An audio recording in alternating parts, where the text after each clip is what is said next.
on the tip of my tongue. Bend my nail, bite my thumb.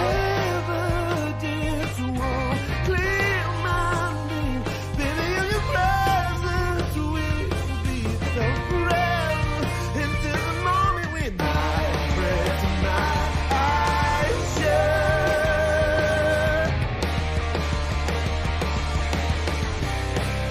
Now I'm ready.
Welcome, everybody, to All Hang Up and Listen, brought to you by Fatty Beer Company, Western New York's premier market and tap room with over 300 beers to choose from, and Western New York's one of Western New York's only both kid and dog friendly bars, open 11:30 a.m. till 10:30 p.m. 7 days a week, with live entertainment, trivia nights, the whole 9 yards. Make sure you let whoever is behind the pine that particular night, let them know that Boys from Two Goalies One Mic sent you.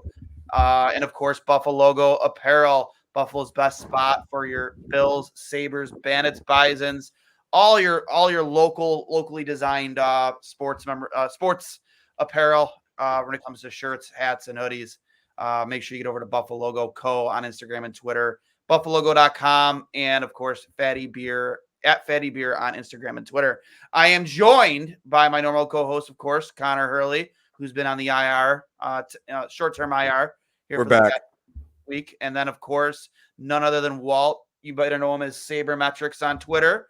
Walt, thanks for hanging out with us tonight after a very clusterfuck of a game. Yeah, I mean, it really can't get much crazier than that game. Almost felt like a game from last season with the goaltending and defensive breakdowns. Yeah, I mean, I thought offensively, like, Howard Simon was randomly part of the broadcast tonight, which was cool. Love that. I know. Love cool to see. He made a good point after the game. Normally, when you see a team with like 40 or more shots on net, you can kind of count on sometimes one hand, like high opportunities. A lot of them are perimeter shots, shooting for rebounds. Buffalo had a lot of good opportunities, a lot of scrambles in front of Bennington for loose pucks. There were a lot of grade A opportunities to put this game away after you came back and tied it 3-3. And then just a lot of head scratching plays, a lot of defensive breakdowns, leads to them losing 6-4. I'll kick it to you, Walt. Your just immediate thoughts on the game. What went right, what went wrong, and what do the Sabres have to do to string together a 2 or more game winning streak, because this is getting really ridiculous. Yeah, I think, first off, what went wrong, I think, is just that poor start again. Giving up those 2 goals early. and giving up a third one to go down 3-0. It just feels like we've seen that way too many times to start games this year, especially games where they're trying to build off a win in the previous game. Like, it just feels like deja vu, like watching that happening over and over again. I think the goaltending probably could have been better tonight. The defensive breakdowns are obviously horrible. The offense looked good, though. I guess that's like some silver lining in this game, but overall it's just like such a chaotic game that it's a little hard for me to like evaluate everything as a whole. Like, I don't think this game was one where it's like, oh, the season's over. I also don't think it's one where it's like these guys aren't that far off. I think it's just one of those games, and you just have to move on to the next one and hope you could pick up some wins these next few games and not let it roll into a losing streak. Yeah, I one thing I do want to say is I have absolutely loved Zach Benson and JJ Paterka on the same line together. They have been awesome. Yeah. They've been incredible, man. I mean, Zach Benson was one of the best players on the ice tonight. Obviously, his goal was amazing, and that's a goal scorer's goal, and it's something that you just throw the puck to the net, but you also need to have the skill level to do that all in one motion. But as we've talked about before, like him just on the forecheck, his speed, his skill level, hounding pucks. Obviously, it was the right decision to keep him up in the NHL instead of sending him back to junior. But he's really, really proving his worth. And it makes you really excited for when Jack Quinn comes back, because obviously that's Quinn's normal place on that line with Paterka and Cousins. But Zach Benson feels like the type of guy that can play with almost anyone. You saw him to start the year with Middlestat and Greenway and how great that line was. And now you put him with Cousins and Paterka, and you could probably put him with Skinner and Tuck or anyone else, and they play really, really well because he's that type of player. So that's obviously really encouraging. I thought Ryan Johnson, unfortunately, had his first bad game as a pro tonight, which is going to happen. It's his 12th game in the NHL. I think the entire defense, probably aside from Dahlin tonight, was pretty horrible. And even defensively, I'm not even sure how he stacked up. But yeah, there were obviously a lot of good and bad signs tonight. And as Walt said, it felt like the team from last year. They outshot the Blues 46-20. You outshoot a team by 26, you expect to win the game. And obviously that says something about what you were doing in your own defensive end. We can talk about UPL. Obviously, he's going to have the lion's share of the starts moving forward, and I think he's earned that up until this point. And this is probably one of his tougher games thus far, but I don't necessarily put this completely on him. Obviously, you would like a couple saves there in the first period to keep it closer, but at the end of the day, like, the team just could not defend in their own net tonight. No, this is one of those games where there was this, like, the goal. Was it the second goal? The Shen goal from the point where Samuelson's literally standing shoulder to shoulder with his man in front and just kind of doing like the Olay, watching the puck go by him. Like, buddy, you're as big, if not bigger than him. Just move him. Like, impose your will. Impose your will. Lift the stick and push him out of the way and let UPL have a clear line of sight on that shot. Instead, you're just standing there next to him. Just a lot, not just him, but you're screening him too. Like, just these boneheaded plays. Samuelson more so than most, especially the last 2 weeks. Yeah, I mean, just the breakdowns. It's just pretty much every goal in the NHL. I know Don Granato mentioned it like last week in his press release. Most goals in the NHL are scored by another team breaking down, and I think that really showed tonight for the Sabres. It's just those defensive mishaps have just been killing them. And even though there's some plays where like the goalie could have maybe saved the puck, the Sabres are still putting their goalies in awful situations when they're having off nights. Like, if the goalie's having an off night, they shouldn't have to face like these odd man rushes and these like clear shots without the net front being cleared. I think that's just been a problem for this team this season and was a problem for them last season. Like, Hurls, we talked about it. We talked about it before we went live, sorry, getting stumbled in my words. Like that one where he's kind of just constantly pushing himself over into that butterfly over and over and over. And I was like, what the hell? That honestly, it doesn't happen a lot, but that's happened to every goalie where you're just being aggressive and trying to stay in front of the shooter, and kind of hoping and praying that your defensemen are going to be on their men there. Was it the right play by him? No, probably not. But to your point before we went live, Hurls, like, even if he was in position there, nobody had their man in front. Nobody was like Okposo, and I forget who it was, the closest defenseman. It might have been Power in front of the net, just standing there. Nobody was really watching for the third forward to be sneaking in to take that pass. So even if he was in position there, like that puck's probably still going in the net. Yeah, I mean, they even mentioned it on the broadcast a lot tonight about UPL talking about not overcommitting, not being too aggressive, staying a little bit more in his net, using his size, using his anticipation and his positioning so he doesn't put himself in positions like he did on that. I guess it was the third or fourth goal. Yeah, and of course you don't want to do that. You don't want to overcommit. You don't want to be too aggressive to the point of taking yourself out of the play. But at the same time, 3 guys are on Jordan Kyrou, and he puts a no-look pass into the slot to a wide-open guy. And even if UPL doesn't overcommit, he still has to get back and make a high-danger chance save with a point-blank shot with a wide-open guy in the slot. So there's 2 sides of the same coin. Obviously, he could play better tonight, but I do not think he was the main issue. 5 goals on 20 shots, 6 goals on 20 shots. Obviously not great, but at the same time, I'm pretty confident in the Sabres goaltending right now. Obviously, with Devin Levi getting sent down, I think that was the right decision, given the way UPL and Comrie have played. And against a team like the Hurricanes on Saturday night, it's a good defensive team. Goals are going to be tough to come by. They're going to have to defend a lot better on their own end to even have a chance to win that game. You know their record in Carolina recently, which is probably the worst anywhere in the entire league. So before we get too much deeper into this, just want to welcome back a somebody we haven't seen here in a little bit, Johnny Cullen, finally making his comeback to 2 goalies, 1 mic, and I'll hang up and listen. It's been a minute, guys. It's been a minute, bud. We're just giving our thoughts here. Sabres lose 6-4, more than doubling the shots from St. Louis, but defensive breakdowns and team defense seem to let them down more often than not this season. Just your thoughts. I know you watched the game start to finish, Johnny. Just kind of give us what you think. I mean, you guys touched on it pretty well. Defensive zone breakdowns, but also missed chances. We almost saw Ryan Johnson get his first there. And I think and you guys touch on it again, timely goals. Go back to the pivotal moment in this game. Okay. Berube takes a timeout. It's 3-3. 38 seconds, boys, is my answer to this question. I think it was Hayes on that backdoor tap in, and then it was Shen. So 13:04, you got Hayes, and then you got Shen scoring on that next play with Kyrou again off the rush there. And we go from the Sabres having all the momentum in the world, 3-3, at 10:53, less than 3 minutes later, and in a 30-second span, 5-3, in which you guys alluded to, we were never able to recover.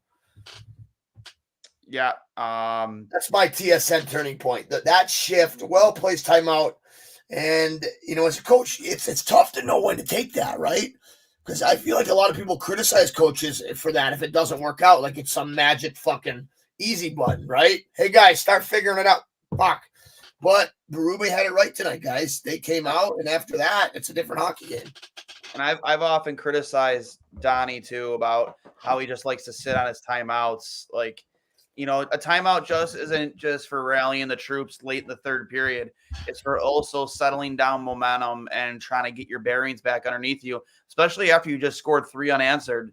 After being down 3-0, you come back, you tie it, you have all the momentum, you have the momentum swing, everything's going your way, and then they come back and they score 2 quick ones on you.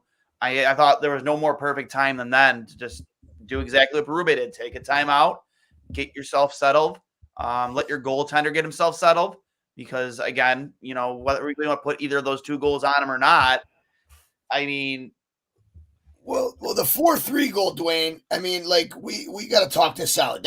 You guys alluded to the D-zone turnovers. It's whoever's playing, is that Dahlin there that turns that puck over? Oh, Dahlin. It's got 2 guys on him. He's got an open Samuelson right here.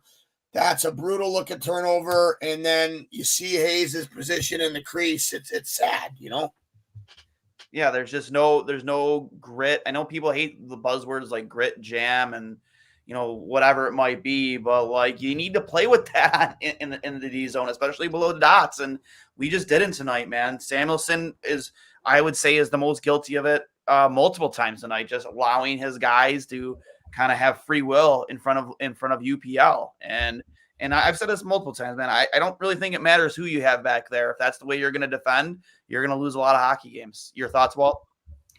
Yeah, I think a guy like Samuelson especially. I mean, when you draft a guy like that, you kind of hope that they're like a net clearing D in front of the net. And I think the fact that that part of his game hasn't developed yet is a little concerning, just because he kind of lacks like that foot speed and stuff you expect in an average defenseman. So you kind of hope they make up for lacking in that area by just being very strong in front of the net. Like, he's a massive guy. Like, there's no reason he should be getting beat in front of the net like that. There's also no reason you can't just take out a guy in front of the net. I mean, part of it is just hockey IQ. The other part is just ability and willingness to be there and clear out the net front. So I think with a guy like Samuelson, you're just hoping for more of him, especially these past 2 weeks. And he's got that long-term contract. He's locked in here for a while. I think you just really got to expect more. I mean, out of the whole defense group, but I think Samuelson especially has been a guy who's been struggling. Well, sorry to butt in there, but you're right. On that breakdown on the Hayes goal, I thought it was Darlene. That the numbers were a little fuzzy on the replay. It was Samuelson. He's on that left wall. The puck comes to him right in front of the bench, right? He's got 2 F2s on him, right? In that turnover fucking kills us. Good point. I have a bone to pick with Matthias Samuelson after the Bills-Eagles game Sunday night. He reposted the Eagles Instagram story of their waivers. Get him final on score graphic. Eagles win. I know that's his childhood team, maybe hometown team, but read the room, buddy. Maybe that's not a good idea to do that for the team in the city you play in. Unrelated to his defensive zone breakdowns recently, but that kind of pissed me off. I know he's kind of a dry sense of humor type guy, so maybe he just thought that would be funny. Turns out not funny. But you expect him to be your stay-at-home guy. You expect him to be the guy that you can rely on in the defensive zone. That's what he was last season. You saw their record without him last year when he was hurt. It was really, really bad, and it was really good with him in the lineup. And for the most part, he's not been the same player this year. So they're going to have to figure that out. And we've talked a lot about how this team is not scoring at the rate they were last season. And we knew there would at least be some regression because they had a lot of 7, 8, 9 goal games last season. But it's never going to be that. And especially without Tage Thompson and Jack Quinn, probably for the next 3 to 4 weeks, you're going to need something from the rest of this group. You had 46 shots on net tonight against an average to below average goaltender in Jordan Binnington. Casey Middlestat has been incredible this season. Probably the Sabres' best forward, maybe aside from JJ Peterka in terms of overall game. But as good of a playmaker as he is, he needs to start putting some pucks in the net. That one tonight, obviously, it was deflected right before in, but he thought he had a wide open net, easy goal, and he lifted his head up. And you could see how frustrated he was on the bench, but that's almost inexcusable from an NHL player on the doorstep. That would have made it 5-4, completely changed the momentum of the game. He doesn't shoot enough. I do think he's obviously been amazing, his improvement in all facets of his game, but you would like him to start finishing some chances. He even had a breakaway like 4 minutes before that. So that's one more thing I'd like to see from Casey Middlestat and some of the other guys on the roster. I have to attempt to let in 6 goals myself in my beer league game tonight, so I got to get out of here. But it's good seeing you boys, and we'll talk the old Saturday. 12 p.m. start. 9 p.m. out here on the West Coast. He's on the West Coast. Oh, that's right. You're out west. My bad. Well, hey, yeah, sometimes we have 10:30s, but thankfully I have a 9 o'clock tonight. So real quick for the guests, who are you playing tonight? What's the scouting report? Do you know? It's this team called Paradox. We played them in the playoffs a couple years ago. Middle of the road. We're pretty brutal right now. We lost all of our kids to college. So who needs it? Fuck 1-5 right now. We scored 2 goals a game. We're like the Sabres, actually. I got to keep us in games. Got to keep us in games sometimes. You're gonna have a great game, buddy. You're gonna thanks, buddy. Gonna have a high draft pick. We'll work on it. Hopefully we get some goal scorers in the off season. All right, later, boys. Couple clicks. Good luck, bro. Before we obviously we're letting Hurls go now, like the comment section is like jamming right now, over 50 comments right now. So we'll hit some of these. People are ticked off And I love it, man. This is the reason why I do this after every game. I think I've Who? missed one game. I think I've missed one game this season. It's like some type of like self-inflicted like torture I give myself, but it is Hey, what it is. we're done with the comments. Can we touch on that 5-3 goal? Because that's the fucking dagger. That was just that. Go ahead. Get these comments firing up. Well, you talk about the one from UPL where we got caught out of position. Yeah, but like for me, like we get 3 low caught in the offensive zone. That puck in 33 gets beat in a foot race, takes a bad angle, and we have 3 Sabres players chasing them. And the eventual goal scorer, although UPL is out of position and should know there that he has, that taken care of. But fuck me, like that is such a big cushion. Shen and Hazy were both open on the backside. It's just disgusting to see that type of play happen. That's a play that happens in Major Midget, right? That should not happen in the National Hockey League. Nope. It was a 1-on-3. After that, forward helps the D drive outside, gets your head up ice as that weak side defenseman and pick up, and we fucking didn't. Sorry, Duane, go ahead. No, you're all good. No, I could agree. Like before you came on live, I was thinking all too. As goalies, all 3 of us, we've all been there where we kind of overcommit ourselves, or we're playing aggressive, just really trying to stay on top of that shooter, stay square, pushing into our butterfly, much like UPL was. But at that point, you also you're realizing the situation and how many guys you have on that side of the ice. Why on earth do you have why are there 3 Sabres covering 1 Kyrou? And why is just nobody having any type of awareness of what's coming up the middle? Like you're right. I can't articulate it as well as you do, Kelly. Power's the one that got caught on that pinch. Yeah. To start the play. No, I wasn't trying to disagree with you, interrupt you. Power started that, and that's how I think it leads to that, because you have 21 coming into the play, and 19 Krebs as the center is actually forcing that guy wide, which is good. But fucking Power in front is fucking dead at the wheel. 33. Who's 33? That's Ryan Johnson, bud. Yeah, I'm sorry. He wore a different number and when he played in preseason. Anyways, long story short, Johnson was fucking lost on this play. You're pushing it, but again, UPL guys, right here, it's a right-handed shot getting pushed beyond the goal line. Krebs has body position and stick on puck, right? Mm-hmm. And again, it's below the bottom of the circle in the goal line. You got to get to your feet there. Like that's the one Duane you said he slid out of the play. Yeah, he's definitely out of position. He's definitely out of position. He shouldn't be power pushing himself that far out of your blue paint, and that, like, you know what I mean? Like you have to have. I would have power pushed to or at least lifted that left leg up. Yeah, be ready to recover back because he's fucking way out there, brother. Oh yeah, but to play devil's advocate, even if you are in position there in that same situation, you're still really recovering to make a really difficult save up the gut. Exactly. Yeah, no, good. It starts with that weak side cut across too, and goes back to what you just said. That is your go-to on the recovery. Yeah, we'll kick it over to you, Walt. Yeah, I think the 5-3 goal is definitely a killer, just because you come back from a 3-0 lead, tie things up 3-3, like pretty much do the impossible, like something the Sabres haven't done all season, and then to give up 2 that quickly. That was just killer. I mean, if that game was 4-3 heading into the third period, they probably could have tied it up and sent it to overtime. But yeah, just breakdowns. It's just, you almost don't really know what to think anymore with this team, because I feel like every other time I come on here, it's like they win and you're happy again. And then every other time it's like, oh, they lose, and it's like back to square one. It's just back and forth, back and forth.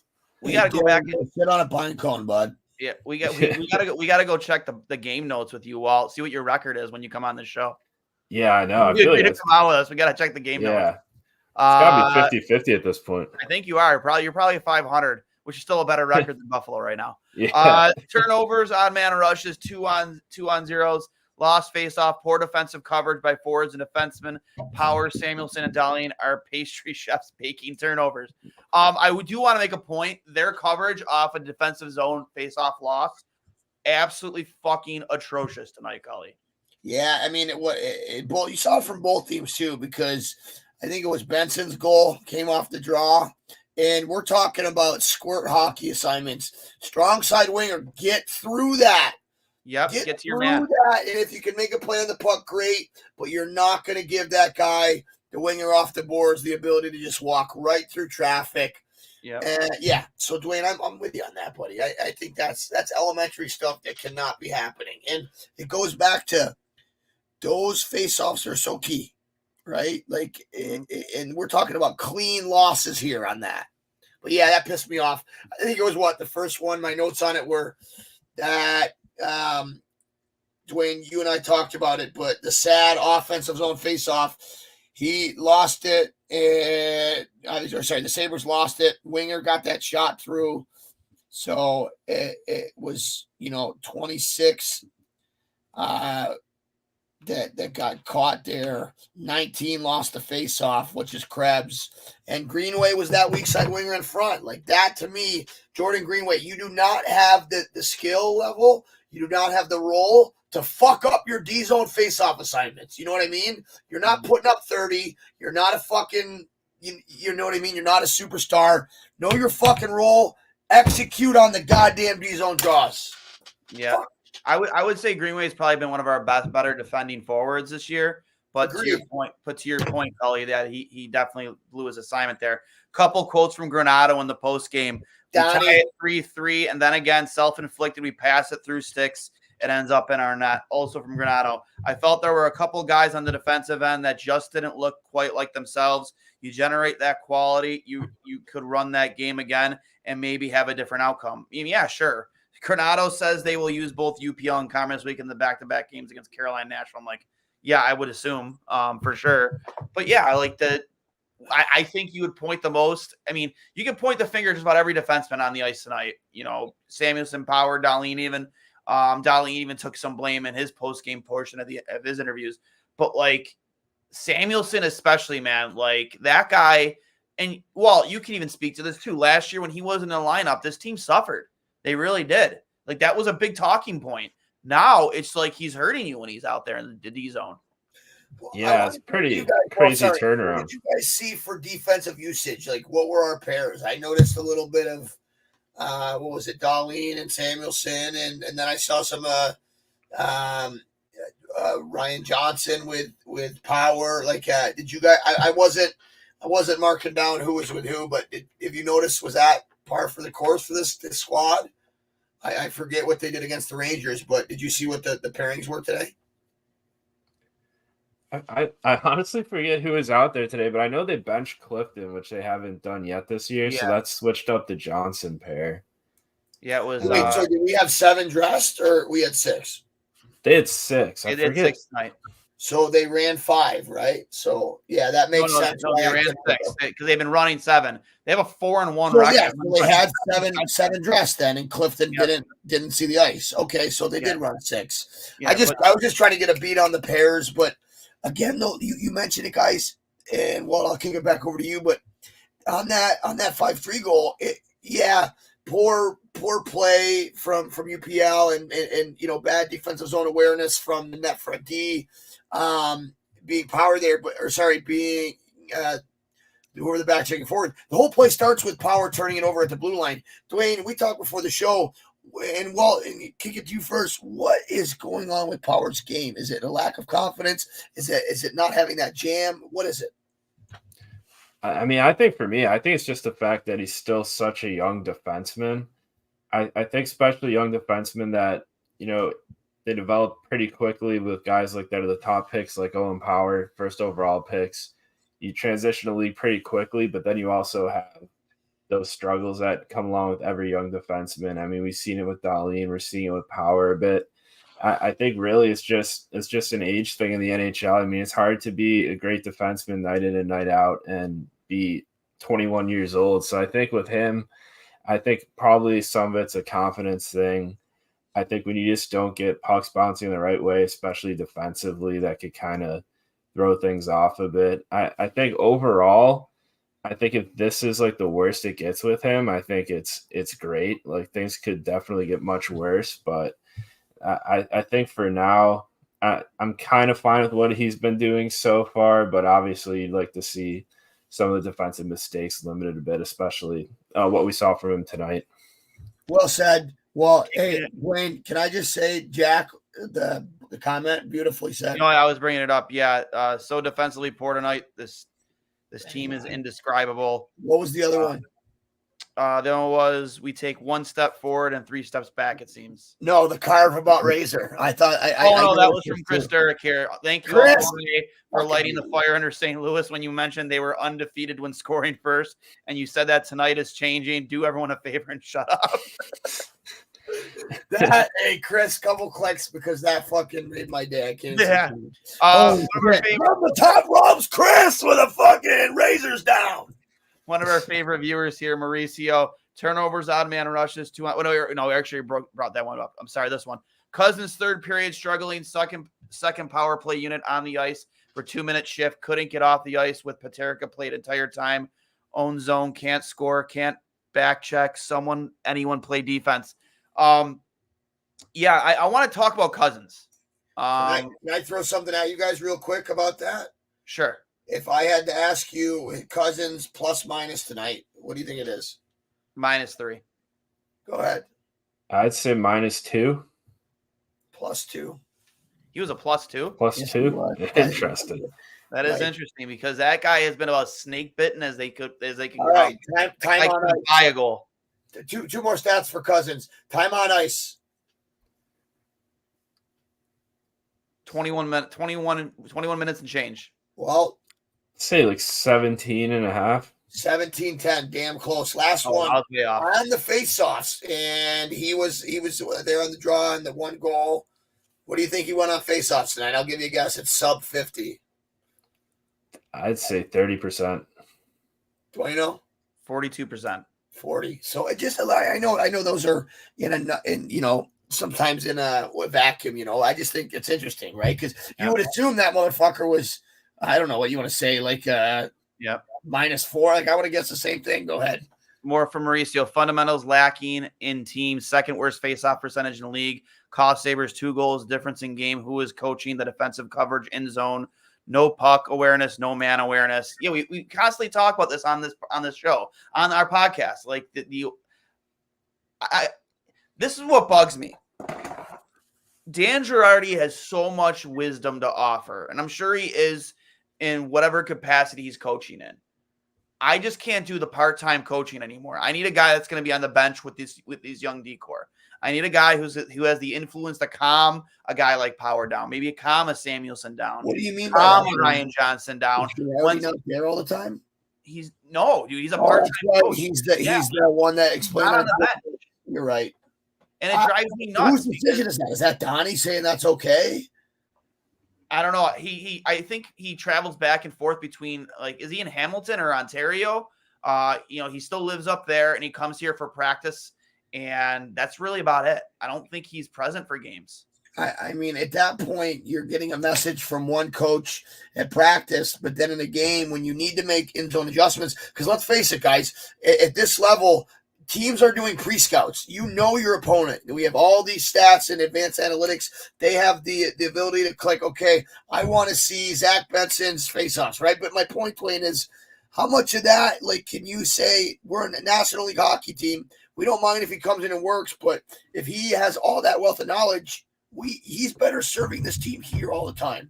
I don't know. Thoughts? Right. I'll let you go first. Yeah, I guess with Girardi, I mean, I think they probably use him more as a skill development guy. I don't really know what exactly his role is, but I'm guessing it's skill development just because I know he worked really closely with Darryl Belfry, who's one of like the top skill development guys in the NHL. I skated with Darryl Belfry my whole life until he made it big, and now I used to pay $20 for an ice. Now he's getting $20,000 for a fucking sheet, Yeah, I know. And pretty much like just the coaching tree that comes from him too, with like all the players that learned a lot from him and played in the NHL are now like development guys like Dan Girardi. Pretty incredible. Stepniak, Girardi. I don't want to throw Bissonnette in there, but you know what I mean? There's a ton of Welland, Niagara Falls guys. A lot of Buffalo guys were there. Timmy Kennedy was there.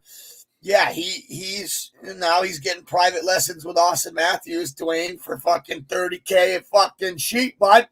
Must be nice. He's going from the 40 Leisureplex with fucking Tender's goalie school. What do I got to do? What do I got to do to fill some bottles during that practice? What do I got to do? Hey, I have a halfway inappropriate story that I feel tempted to tell, but I won't. All right, well, we'll save it for off there. No, it's Yeah, but I just to your point, Johnny, you got two different coaches telling you two different things. I mean, I don't know if the message is the same, but like you have a very young decor here. You have Eric Johnson, sure, but he's playing limited minutes a night. You have Ryan Johnson, you have Owen Power, Darlene's still a kid. And then whoever it is that's filtering in between Yoki, Haru, Clifton, or whoever it is on any given night. Like I feel like Girardi just has such a wealth of knowledge to offer and could have a calming presence when you do have some struggles in the D zone. And it drives me nuts because he was a guy who made his bones in this league, sacrificing the body, literally just, he was an undrafted player, just, balls to the wall every shift. He was I think he had maybe like an Iron Man streak or something too. Yes, he did. Yeah, like the guy did all the little things right, and that's why he stayed in the league as long as he did. He has this wealth of knowledge to offer, and I just feel like he's best utilized being on the bench with these kids, and he's not. It drives me nuts. Speaking of which, real quick, and I have to pop in because Sabres fans will love this. It just so happened I was on the ice at the Harbor Center tonight, and who do I find there helping out? Rhett Warner. And he was there with the Suns team. He coaches the 2009s. We were out with the young guys. And I'm like, that's him. I know. That's Rhett. I saw him. And we got to chatting, Duane. And, because don't you remember, like, Rhett coming in? He broke in with Florida. He got him from Calgary, I believe. I think he got him from Calgary. He broke in with Florida 95, 96. Guess who was his assistant coach there? Lindy Ruff was his assistant. No, that's right. He was an assistant. Yeah, you're right. Yep. So, yeah, I used to love Rhett Warner. That guy is the perfect example of what I would like from a guy like Owen Power in the D zone. He was never a guy who was going to hurt you, like, physically. He wasn't going to lay a big hit, but like a guy who was big and willed himself on you and play. That's why he got paid. Why he had such a good career in the NHL is because he wasn't flashy the way Owen Power is and the way he's going to be. Because Owen Power, make no mistake about it, he's going to be an elite defenseman in this league. But that's the kind of player defensively I would like to see in terms of D-zone coverage. A guy who is going to will himself on you. He's a big bot. He knows how big he is. He's not going to hurt you. He's not going to play a violent form of defense, but he's going to tie up your stick. He's going to jam you up. He's going to push you out of your way. He's going to let the goaltender see his shots. That's what I would like to see. It's funny you say that name because that's a good example of a D-zone. That's what made me think of it, Duane, is that when you were describing that, I'm like, I just fucking talked to a guy that I watched, me and you watched from it, 98, 99 to 2000, 2003. And when you look at his numbers, he only had 2 seasons where he was a minus. He was a +4, a +20, a -16 on that real bad Florida team, a -1, and then to finish out his career. +3, +18, +10, +15, +1, +8, +7, +6, -2. And he's averaging, like 80 penalty minutes. But like you said, that fucking jam, you need that, man. Yep. I love it. I love it. Before we got a little sidetracked, we're going to talk a little about Dylan Cousins. Walt, we're going to kick it over to you. Yeah, sorry, Walt. What do you think is jamming him up? Because is it more of a snake bitten thing? Like, because the guy we saw last year compared to the guy we saw this year, like Dylan Cousins was really engaged below the dots in front of the net. He was getting to loose pucks. He was playing a physical brand of hockey, like a Michael Pekka-ish type of hockey with more skill involved. We're not seeing that guy this year. Yeah, I think that injury, I don't really think he's been the same after that Hathaway fight. And I also don't think having to wear that the cage too. I mean, he was wearing a fishbowl for a little bit, and he said he couldn't see out the bottom or something because of the chin strap or whatever. And I mean, you could definitely see it when he was playing too. Like he had a really hard time like handling the puck in front of him, and then he changed it to like his feet, Walt. Like you mentioned, the chin strap. For him to even bring that up, it's a problem, right? And I mean, we dealt with it our whole life. We have that goalie fucking.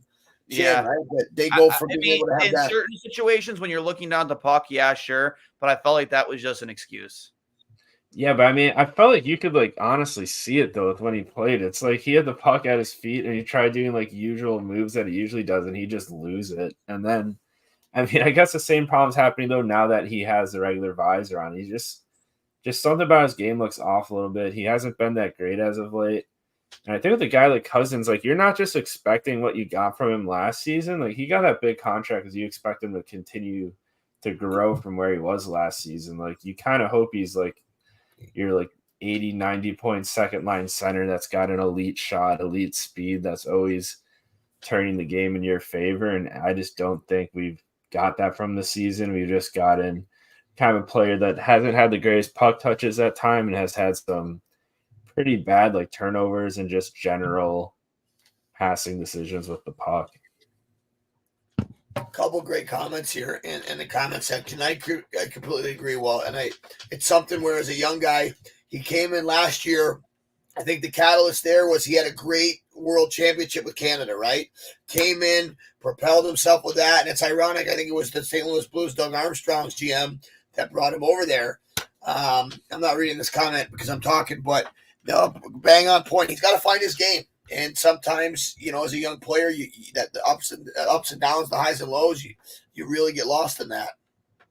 Here's a good comment from Chris. Not a good comment in entirety, but like kind of like just the theme of what tonight was. Pucks just weren't bouncing our way. A perfect example was that still shot we saw of Middlestat with literally a wide open net, and like that puck doesn't go in.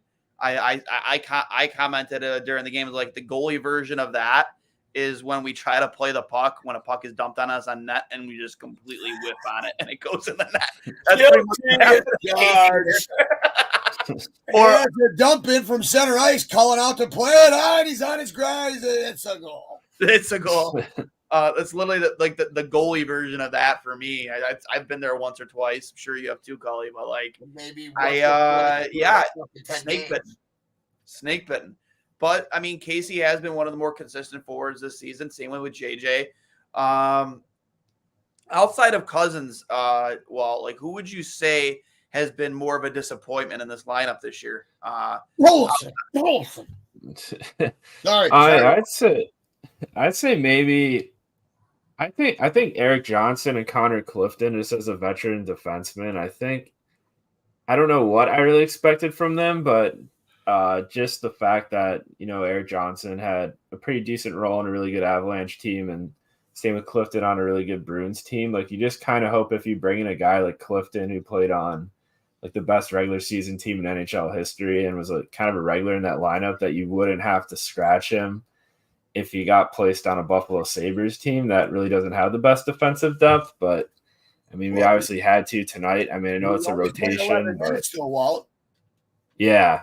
I mean, that's the thing that surprises me. You're right. Like Ryan Johnson gets 10, Eric Johnson gets 11, Yoki Haru with 17, Samuelson with 22, Owen Power with 24 and 28. I honestly, the way Owen Power was playing, I think you know what? Maybe you don't play him 24 fucking minutes. The guy was fucking working the Tim Hortons drive-thru, serving up fucking bagels. I don't know. I'm sorry, I'm overreacting.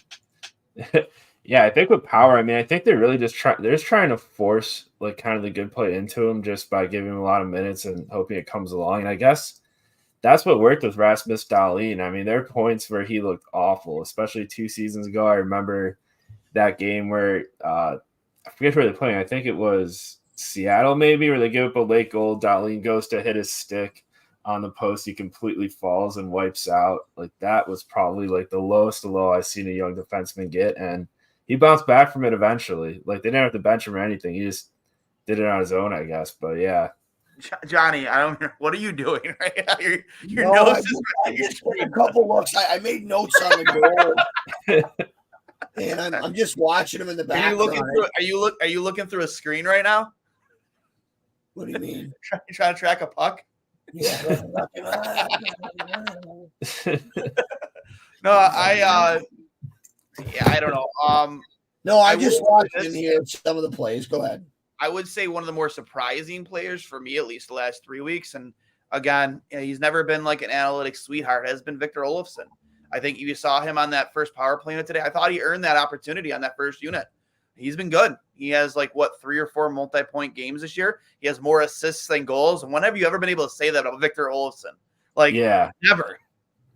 Yeah, I think a lot of them come too. He's just a lot harder on pucks. Like he's gotten some save races because he's a guy that's like causes a turnover and like creates a chance for his team, which I think for a guy like Olsen, that's really like pretty much all we've been asking from him, just because he's got such an elite shot. He's got a decent amount of skill too, that if he's able to just be like a little bit average, even below average in other areas of the game, I think he can be effective. Maybe not $4.5 million effective, but I think he's been useful for the Sabres the past few games, and I thought he had a great game against the Rangers too. Yes, he did. He really did. And I wasn't trying to be hard on him. I just, he's had a tough start. Hey, guys, going back to the first goal really quick. 1 minute in, your first defensive zone face-off, Krebs loses it clean. Fucking Greenway, he wasn't there. But, that's one that Luukkonen's got to find a way. You're 6'3". You know that shot's coming. You know there's nothing backside. Get out the top of the crease and be square. That fucking goal kills me. I watched it 6 times now. I'm sorry. Yeah, I think coming after that incredible save he made before that face-off is just brutal. Yeah. Oh, man, watching this replay, it really looks like it got him again. But again, off that power play, Krug finds him and Snizbanger. Would you have pulled him right there, guys? After the third goal? I probably would have. I just described, but the third one, yes. Yeah, I think I would have.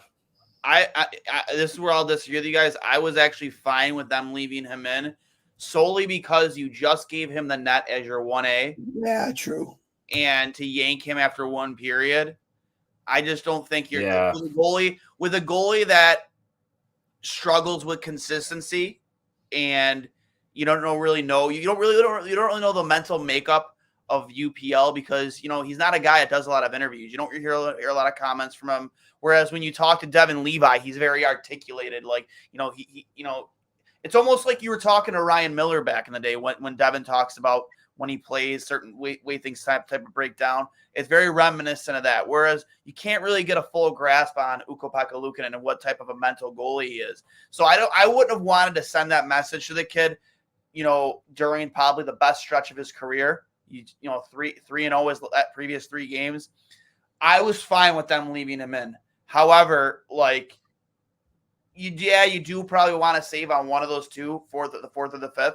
But at the end of the day, you look at a lot of these goals that went in. It's just there are 2 or 3 things that went wrong before it ended up back in your net where you can solely put it on UPL. It's just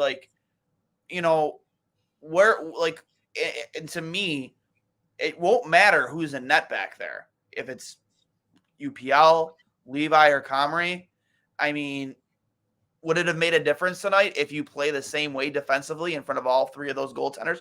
Probably not. I mean, maybe you get a save, get an extra save or 2 out of one of the other 2. But in terms of a few of those goals, no shot at all. Especially at 6-1. The 6-1 really bugged me. I know Power had lost a step on the guy. He might have been a little gas. I just hate the fact that he attacked the puck carrier instead of taking the middle of the ice away. You make that a 1-on-0 instead of a 2-on-0 when he takes himself out of the play by diving at the puck. Yeah, I'll be nitpicking a little bit there, but try your best to take that pass away with your reach and your size, and you make that a 1-on-0 rather than a 2-on-0. Him coming in wide on the backhand, because he doesn't have a full 60 feet of ice there to work with, and it's just him and UPL.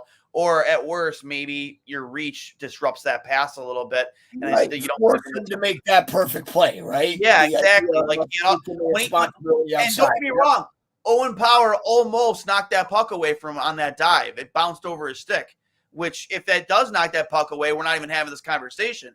But again, on the other side of the coin, if you take that, if you stay on the pass, keep the middle of the ice. You don't give him that type of time and space to make that pass. Now it's not just an easy play if he does make the pass, or you have him coming in wide on his backhand, which isn't exactly a very easy play to make, no matter what your opinion of UPL's play was tonight. So that's my only criticism of that 6th goal, is I just feel that Owen should have stayed on the pass rather than making that diving effort. But I get it also. It's you're down 2, you're trying to make a play, you're probably a little gassed. I get it. That might be just nitpicking a little bit. But before then, I just don't know who's going to win you that game in net when you're playing that badly in front of your goaltender. I don't know how you can win a game when you got fucking Oscar Sundqvist going 67% on draws. Sorry. When's the last time we had anybody on the Sabres go 67% in a single We had Tyson Jost at 33% overall. He went 3 for 9 total. Krabs went 3 for 7 at 43%. Okposo was strong. He went 4 for 2 at 67%.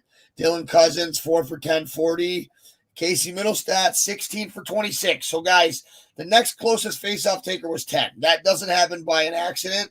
And he took 26 faceoffs, won 16 for 26 at 62%. Isaac Rosen, over 1. No, I felt like that needed to be added in there. I'm sorry. I had to say something about it. I just felt like when a game like that where you have multiple goals off faceoffs, let's find the common denominator, right? You know what sucks too is these games like where you do see a kid like Rosen playing. It's so hard to really get a grasp on his play because so many things are going wrong. Like I don't know. I mean, I didn't notice him a ton out there. Like, what were your guys' opinion of Isaac Rosen tonight? I thought first period, I thought he had a great shift. I thought, I forget what exactly happened on that shift, but I just remember him carrying the puck in. Sabres ended up getting a shot off. Yeah, he had a good entry on that. He skated strong. He looked good on that, too. Yeah. Possession, I remember. Yeah, he looked pretty smooth. It's just that, really not the best game or best 3 games to really see Rosén or even Kulik in his one game. Like, Rosén didn't really play a lot during that Rangers game. That Devils game was obviously a disaster. And then tonight, he had a few good flashes, but I always kind of said that it's going to be hard to add too many young forwards to this group while they're without Jack Quinn and Tage Thompson because there's only so many spots for those guys, especially if you don't really want to be in a situation where you have to throw a 19-year-old forward on your third or fourth line, with injuries. I'll leave Duane. I'll kick it back to you, but I'm feeling more and more, and you called this when we interviewed coach that's now in the show from Ottawa, 67. Turigny. And he spoke highly of Jack Quinn, and I was a doubter at first. Not that I didn't hate the pick. I just didn't know enough about him, and I usually have a bias towards the old guys. But guys. He had a fucking dynamite year last year, and a terrier Achilles, that sucks. I think we're seeing not only how good of a year he had last year, but just how much harder it made to match up against us, giving us another elite center iceman. You know what I mean? Somebody that can be used on the wing as well. I just think that's huge. And you just took a peek at the faceoff stats. I don't know. I think with a team like this, and that last comment, Duane, can you bring it up after you touch on this? Yep. Right here. See, and I'm okay with the youngest team in the league having hiccups and making mistakes, but allowing a goal in the first couple minutes so consistently is a fundamental issue that ends the night before it starts. And you guys know this just as well as I do because, how big is that first save for us? And I know it wasn't, he made a great save, but that old adage of the wisest goalie knowledge ever got, a good save doesn't make up for a bad goal. Not calling the second one a bad goal, but you let in that goal early in the game. We know as goalies, it's a fucking, you feel, let's say you're on the bench and your partner's in net. You could feel the fucking life get sucked out of the group, right? Yep. And I wonder. Especially for a goalie, man, it's tough. It's tough, especially when you let in a little one. I joked about it, man. It's at least in my life, after you make a dope save like that, it's almost a guarantee the next one's going in. You have a moment to yourself where oh, that's awesome, and then boop, next one in the back of the net. So that huge save you just made doesn't matter literally at all because these aren't saves. I just took a puck and marked him up just so. No, it's true. It's true though, man. It's deflating because for a goalie, you have a team celebrating in front of you. You hear the buzzer going behind you. You see the red light, your neck's getting a little sunburnt, and whereas if you're an Owen Power or a Darlene or a Tuck or whoever it might be, makes a mistake, go back to the bench, you get your tires pumped back up. Whereas a goal, you're out there on an island by yourself. Someone comes out, taps you on the pad, like, oh man, don't worry about it. Okay, Cully, we all know you got a shit goal. You suck, but we know what they're doing. They say, hey, it's okay, Cully. And in our mind, it's like, hey, dude, we wish you weren't in the net. Coach sent me over here because we're afraid you're about to let in the next 8 goals. I don't know about you. I hated when I knew I let in a bad goal. Don't come and tap me on the pad's fine, whatever. But don't lie to me. I'd rather have you tell me, Cully, that was terrible. You're not going to let in another one like that. But when somebody would come over to you and be like, hey, well, it's Duane. Don't worry about that one, buddy. Buddy, I just let in a dump from center ice. I know I fucking should have had it, okay? I don't know. Hey, really quick, can I throw a couple numbers at you guys? Sure thing. Hits tonight, 13 for St. Louis, 5 for Buffalo. Now, I know that NHL skews what they consider a hit, but against a team like St. Louis, where that they play that physical brand of hockey, as long as Chief's the coach there, you're going to have to match that. And I go back to that I think it was the 5-3 goal where Power pinches. If he misses that pinch, you guys know the rule. You come down the wall. If you get beat with the puck, you got to get a piece of what?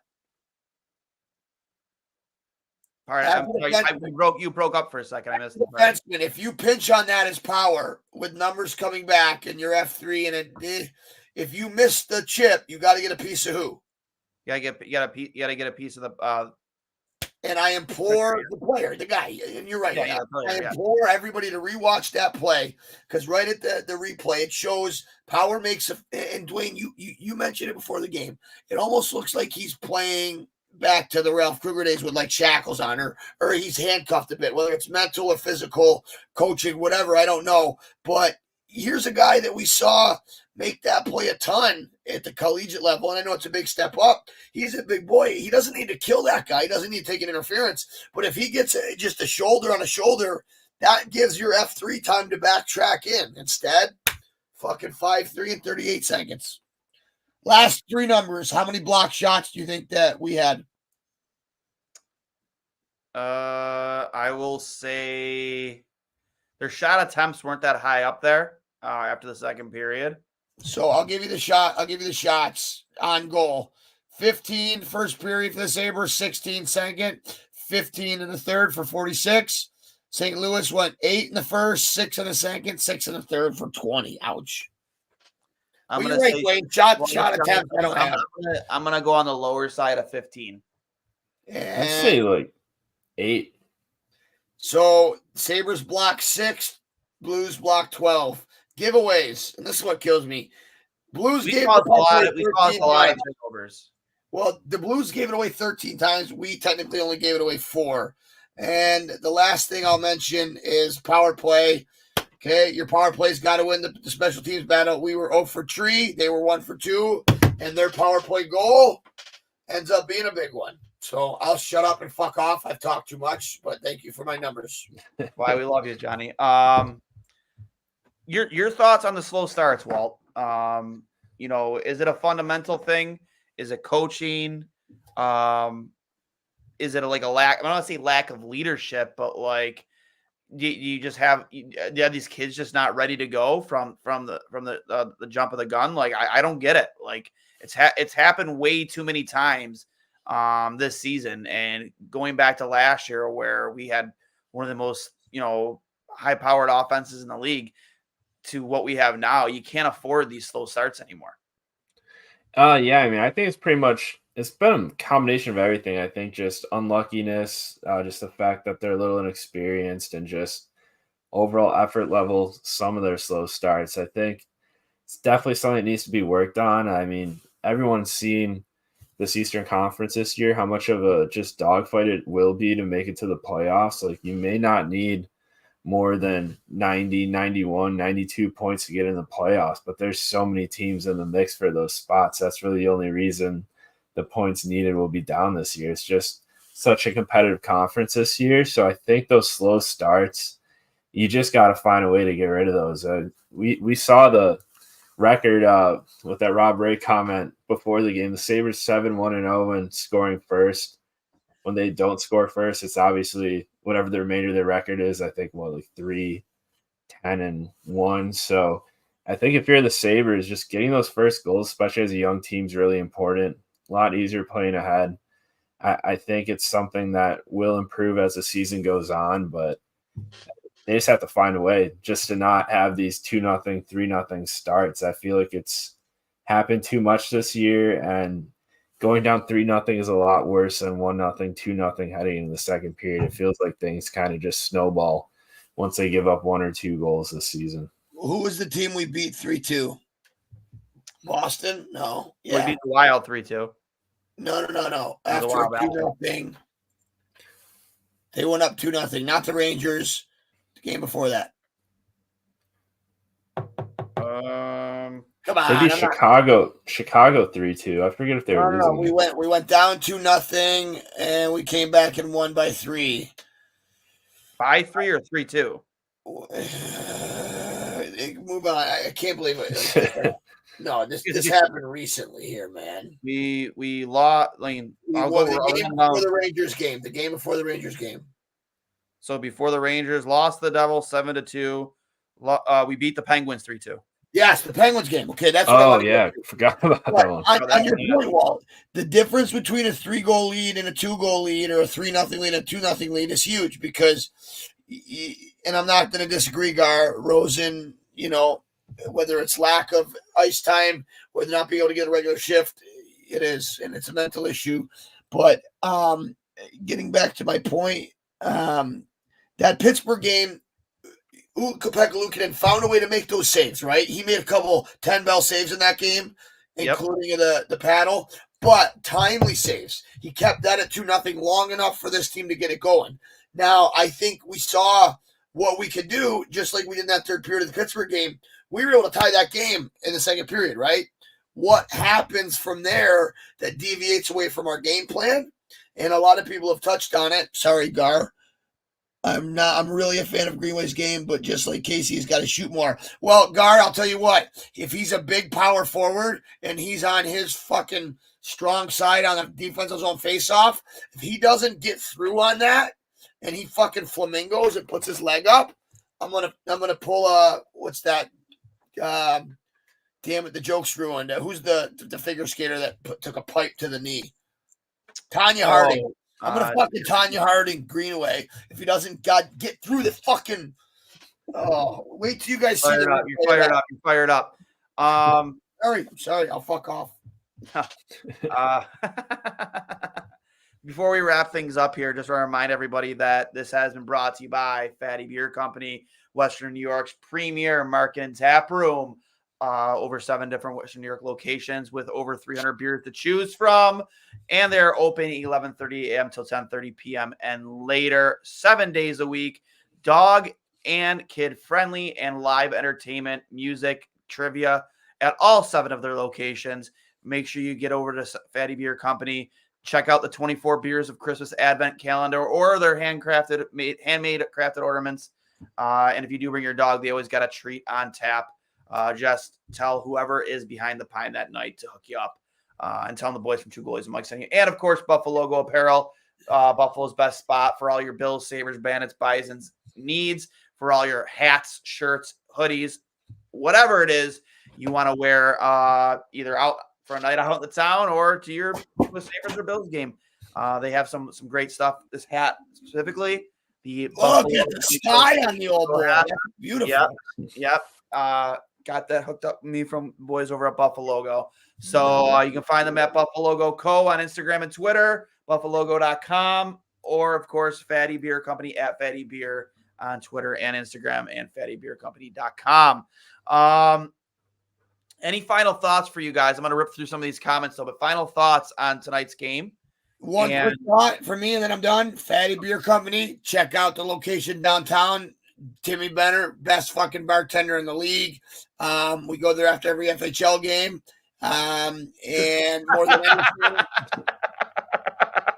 Gar, I don't speak Spanish. Via Zoom, I just want to make sure that I'm getting it right. I'd rather be right than wrong, Gar. Fucking mixing a fucking salad. Fuck you, bud. I'm just kidding, Gar. All good fun, bro. I'm an idiot, whatever. No, Fatty Beer, great place. Check out the one in the Village of Hamburg. Like like you said, Duane, they let the dogs in. Nick Fatty's a friend of the program, friend of the show. He's done so much for hockey in Buffalo. We still run this summer league. Just a great guy. Loves supporting local businesses. And I don't know what it's – I think it's beer number one, whatever the Pilsner is. I just go in. I give him the old number one, sir.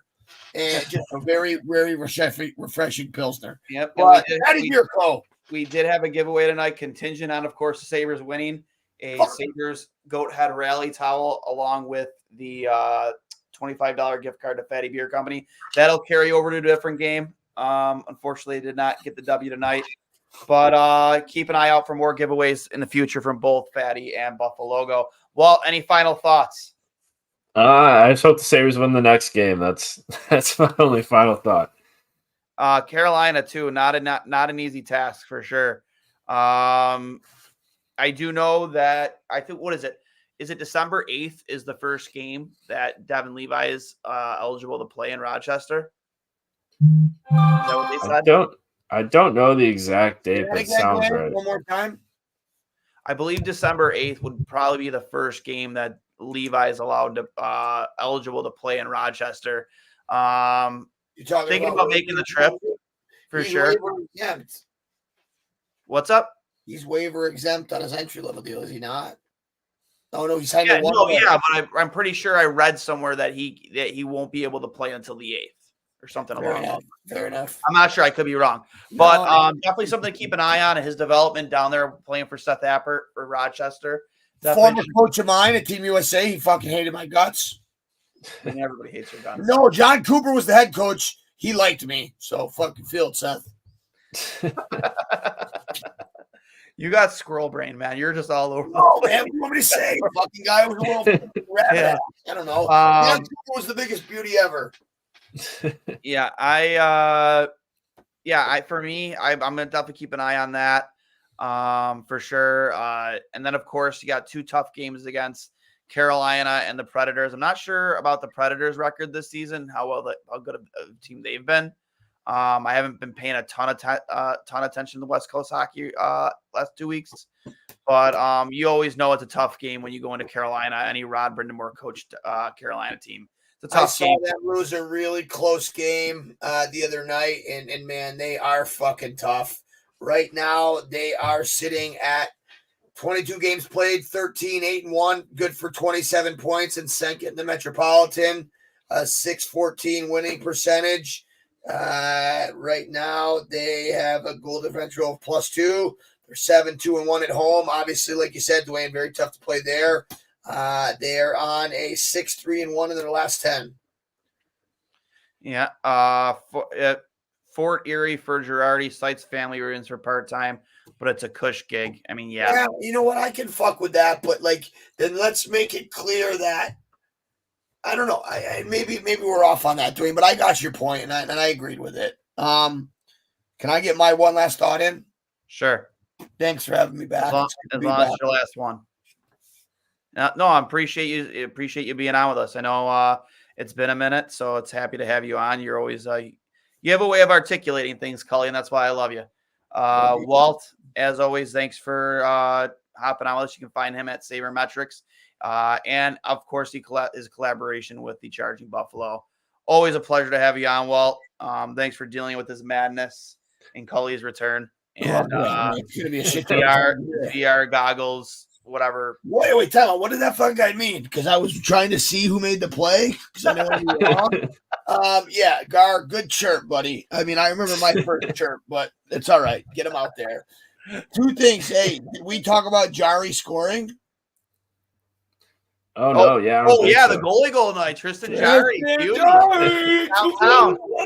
From downtown. Two goalies.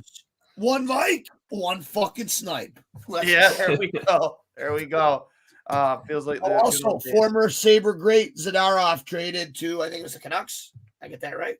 Yep, to the Canucks for a third and a fifth. And hometown guy Patty Kane signs with the Red Wings.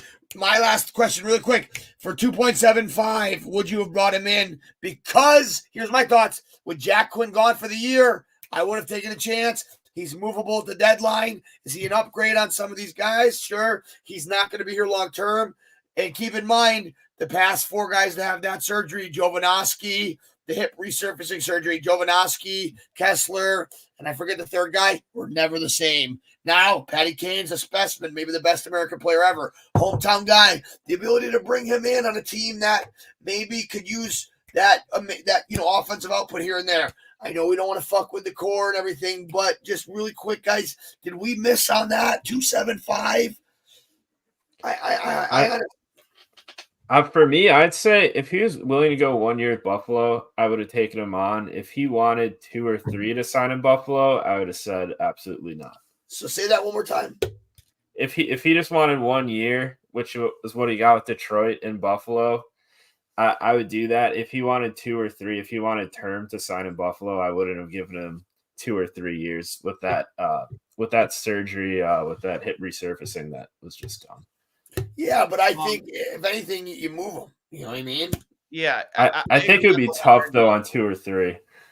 I 2 or 3 years. Yeah, if they gave him 2 or 3 years, I wouldn't have signed him for more than a year. I should have prefaced it with that. Yeah, Only a 1 year contract. So, because listen, when Jack Quinn comes back in, and Kulik and those guys coming up, there won't be room for an aging winger that's trying to come back from that surgery. But Duane, go ahead. I know I cut you off there. No, when it comes to Kane, I definitely think he could have helped this team when healthy. When it comes to the hip thing, I won't call it a thing like I'm downplaying it, but people kind of point to Backstrom first because it's the most recent issue. What I missed. People also don't realize he's also been dealing with hip issues since 2015. This isn't just a recent thing where he just got surgery and now his career is over. Look at London Knights. Look at his London Knights history. He got hip checked in a game, and I don't want to speak out of turn because it might be a HIPAA violation, but it was a significant injury to his labrum, and the way that your hip adductor, and hip flexor kind of rotate in that joint. Yeah. And I mean, fucking guy scored 1,000 points or whatever he has on that. And I can only imagine it's gotten worse. So Duane, you're good. Thank you. Yeah, it's I don't want to call a degenerative thing that's, been getting worse over time, but you have to imagine it is though. It definitely hasn't helped. Whereas with Kane, this is more recent and maybe his body reacts differently. This is happening later in his career. The expectations are going to be different for him at this point at 35 years old. Wouldn't it have been cool to have him come back, Duane? Wouldn't it have been cool to have him come back? Oh, I will tell you this with certainty, for growing up in the area, for playing a lot of street hockey in South Buffalo, in the city of Buffalo, play street hockey everywhere. I can promise you 90% of South Buffalo would have been in the KeyBank Center. They would have been tailgating. Yeah. I'll tell you right now, guaranteed sellouts for at least 2 weeks. Fuck it. You sign back in. We'll bring back the party in the plaza. Guaranteed sellouts. Party in the plaza, but no taxi drivers allowed. Stay safe out there, cabbies. Listen, I think he definitely could have helped because the expectations, if he's healthy, wouldn't have been as large as you've seen with him 5 years ago. And if he's even 80% of the player that he was 5 years ago, he definitely helps his team, especially on a power play that's been barely existent, if existent at all this season. I get his choice, the ability to team up with DeBrincat and playing for. You got to remember, he left home at before he went to London. He had 14. He was playing, or 13. He was playing with the Little Caesars at 14.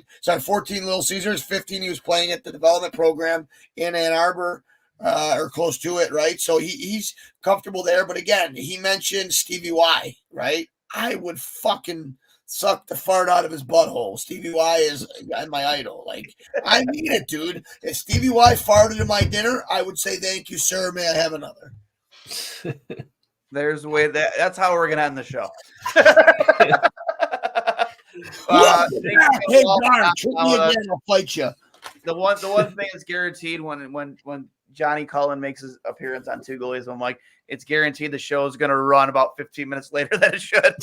he's gonna get his point across in very unique ways. Well, again, thanks for hopping on. I know it's like my third time saying bye to you, but thanks again as always, man. You're a beaut, and I love having you on with us. I love Oh, you yeah, guys. thanks for having me. No Walt, problem. I hope this is entertaining. wait, real quick, Walt, where'd you get the hat? It's from a company called Lefter & Co. They're on Main Street in Buffalo. Nice. Fucking sponsor us. I'm just kidding. Nice hat. Yeah. Hey, All Dwayne. right, guys. I'll talk to you guys later. Back, Fatty Beer Co. And who Yep, else? Okay. All right, guys. We're gonna head out. We're gonna Okay, leave you just with trying these to sounds plug from the fire. Snakeland. This is the new adult contemporary. Remember, this is brought to you by Fatty Beer Company and Buffalo Go Apparel. Make sure you go check them out at Fatty Beer, at Buffalo Go Co. on all your social media platforms. This has been another losing edition of I'll Hang Up and Listen. We will talk to you later. Thanks for coming. I really. Dwayne.